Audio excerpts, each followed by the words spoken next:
mentioned in an interview about 10 years ago for McGill School of Architecture that, and I quote here, McGill was more than a place to study architecture. It was a place that allowed me, in a sense, to regain my balance, my own strength, my own trust in myself, and encouraged me to go on. Because this is a time when you just moved from war-torn Europe to Canada. That's right. So in light of what McGill represented for you, I was wondering what UBC represented for you. Well, UBC gave me a lifelong perch on which to both train, teach, educate, learn, and operate from. I mean, UBC did exactly what McGill did at the next level up, and between the two, it was possible to become a academic. I had really no particular ambitions to become a teacher, but I did. And in addition, they gave me enough time and resources to work with very good students. Could you reflect a little bit on your observations on how environmental, housing, and sustainable urban development issues have changed over time? How were issues framed and acted upon then, as opposed to your observations on how these are acted upon now? And what important lessons can we gain from your reading of the past? That's a very large question, but I'll give you a little story, and then you can decide.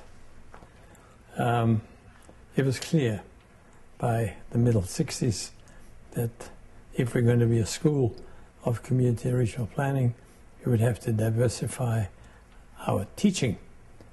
Up until then, we relied almost entirely on the teaching in other so-called disciplines. So I was able to lure on a part-time basis teachers in geography, in economics, in engineering to teach a course to planners. And of course, that was a very skeptical idea, because disciplines have a tremendous grip on the academic mind. If you're an economics guy, you know nothing about social science, which of course is nonsense. But that's the way it was, and to some degree still is. So it's the disciplinary silos that I began to tilt at, and Henry Angus was my major ally, because he had already understood, and remember from his own Oxford days, that knowledge was global. So out of this came a golden opportunity in '67 to hire our own staff. And I was given enough money to actually recruit 3 people. And I was lucky enough to fetch 3 very good people. My prize was at the time the first female teacher of planning, Nimra Chirkapalli. She had just finished her PhD at Harvard, very rare thing. And she came and spent 4 years with us. She was really a social science major, if you like. I then happened to latch upon somebody called Bill Reese that I interviewed at the airport in Toronto between planes. And he had not yet finished his PhD. It was on birds. Quite an interesting idea. And I said, okay, will you come and teach at UBC? And he said, yes. Suzuki helped, by the way, as well at that point. So that was number 2. Craig Davis was the 3rd. And he was the economist. So we had a planning economist, a planning ecologist, and a planning sociologist. Social planning. Yeah. Yes. And when did Bram Weissman come? He came earlier. Bram came in maybe 63 or 64. He and I had been in touch all along. I tried to persuade him before, but he couldn't move. He was in Victoria. And then he went to the city, in the region, but in 58 or 59, no, 68, 69, yeah, he said, okay. And I think I made him an associate professor immediately. And he then began to run, if you like, the design discipline. Mm-hmm.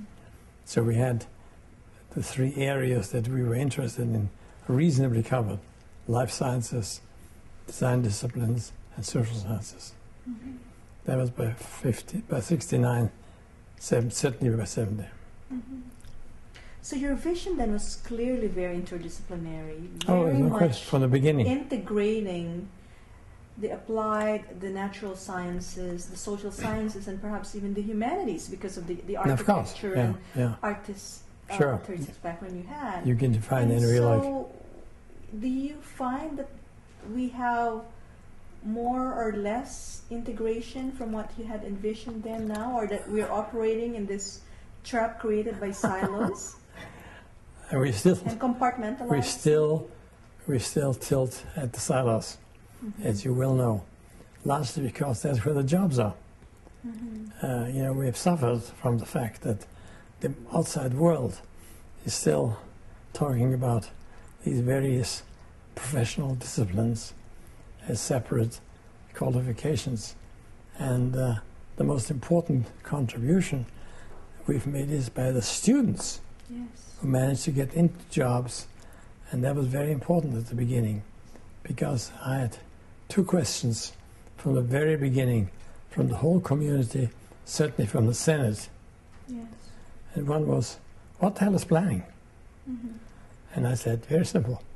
Planning is the worst from preventing the worst from happening. Mm-hmm. And that's exactly what it was, because it all relied on regulations. Mm-hmm. So it's very little to do with inventing a new world, the question of preventing the old world from repeating itself. Mm-hmm. And the second thing was, where are they going to work, these guys? Mm-hmm. I said, well, each of our graduates will create her or his own first job. Mm-hmm. That's their job, to find a place where they can burrow into the depth and stay put for a couple of years and then get somebody else to do it. And that's what happened. We produced the first planner for Horseshoe Bay. Yes. We produced the first planner for West Vancouver, Mm-hmm. and so on. Mm-hmm. So we created their own jobs. And of course they still do. Mm-hmm. I mean, nobody had worked like Ken Cameron before he arrived, and so on. Now there are various people who helped very much. And one of us, Bill Lane, who was a lifelong friend, and who, of course, created GVRD and made the regional district possible. In addition, invented the Aggie Zone and pioneered legislation, which is still operational. So the answer is yes. The students and our graduates and the academics in self-defense, if you like, created their own jobs and created their own acceptance and convinced the world that what they were doing is useful. I didn't have to do that. I mean, I talked, but... We still consider our students our greatest assets. That's right, our ambassadors, and performing. Yes. I mean, they're doing certain things which nobody else can do.